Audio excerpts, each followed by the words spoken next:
neighbors. Welcome back to Cooking with Neighbors. It is I, Jerri-ellen. I'm going to be doing 2 recipes in this video.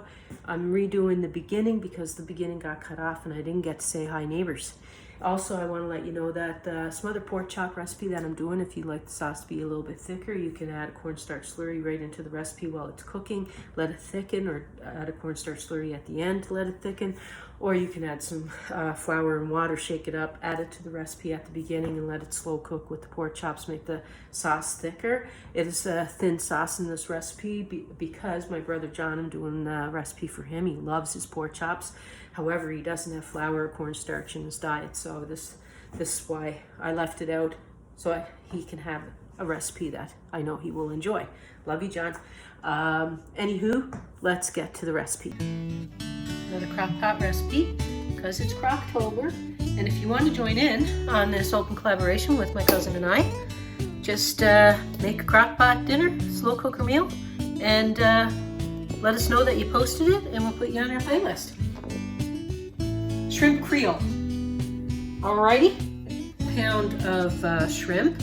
I bought, it's already cleaned and deveined, shelled, even the bit at the end, so that you can just enjoy eating it without having to take the tail thing off. Okay, so that little shell part there, just pull it off. Wash my hands again. Now, a couple of things here. We have our shrimp, and we don't need much. This comes together in a snap. So a couple of options. You can saute your celery and onion to soften them a little bit before putting them in your crock pot, or you can just kind of like slice them kind of small, or dice them kind of small. You can just dump them in. It'll just take a bit longer to cook because you need these to be soft, right? We have a pound of shrimp. You can use up to 2 pounds because I used 1 onion, and the 1 onion gave me a cup of diced up onion. 4 stalks of celery gave me a cup and a quarter of celery. I diced up green bell pepper, and it gave me about a cup. This is 3/4 of a cup, but it's overflowing, so it's about a cup. I have some Tabasco sauce and my homemade mix to Creole seasoning, because it is a Creole shrimp. Cajun seasoning has like more of the peppers and things like that in it, where Creole has like oregano and thyme and basil and cayenne. It has like some other things that Cajun seasoning doesn't have. Okay, a can of diced tomatoes, 796 mils, so 28 ounces.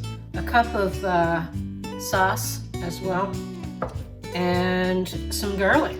We'll show you how we like to serve it after it's all done.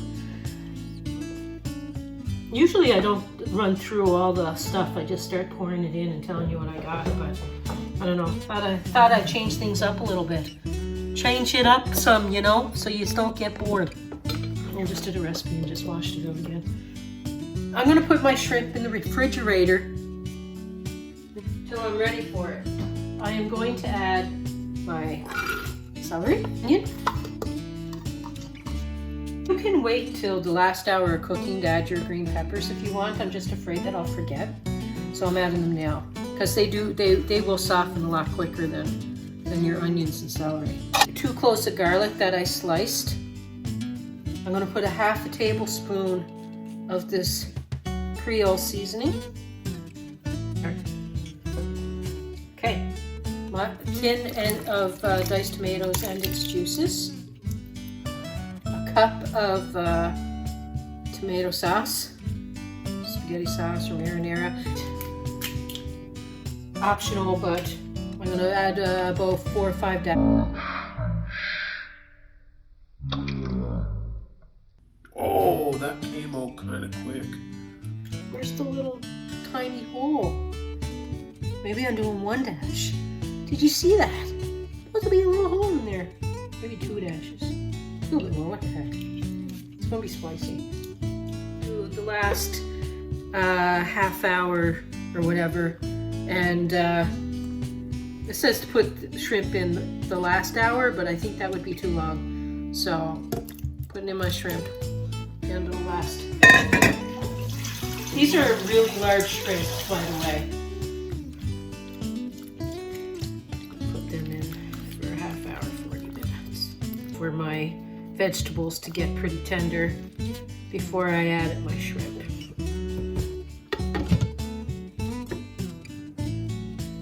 Hey, this is so good. I love this dish. Anyway, we're gonna try a taste.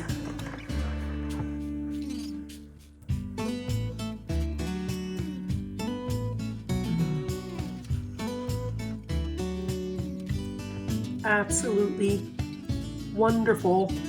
I love that sauce. A little kick to it. Very, very good. All right, neighbors. I bought myself a little pork roast, and I cut it up into little pork chop. I browned them up a little bit. Just 6 good-sized pork chops is perfect for this recipe, okay? Putting in a tub of sour cream.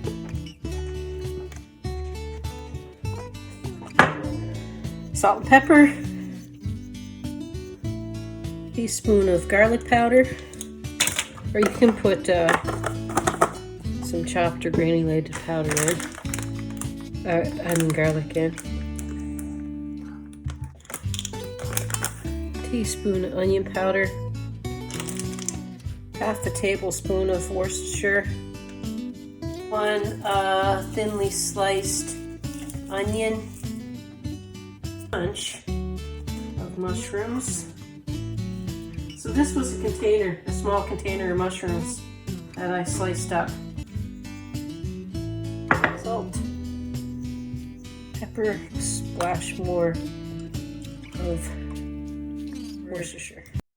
So I have 2 chicken bouillon cubes I forgot to put in. Okay, here we are. Let's get that going. All right, it's actually been 5.5 hours, and I checked it, and it's like, it's done. Done. So good. That's good. Look at this plate. Now, I took a butter knife because I just want you to see how tender. Look at that. It's like crazy tender. Let's take a taste.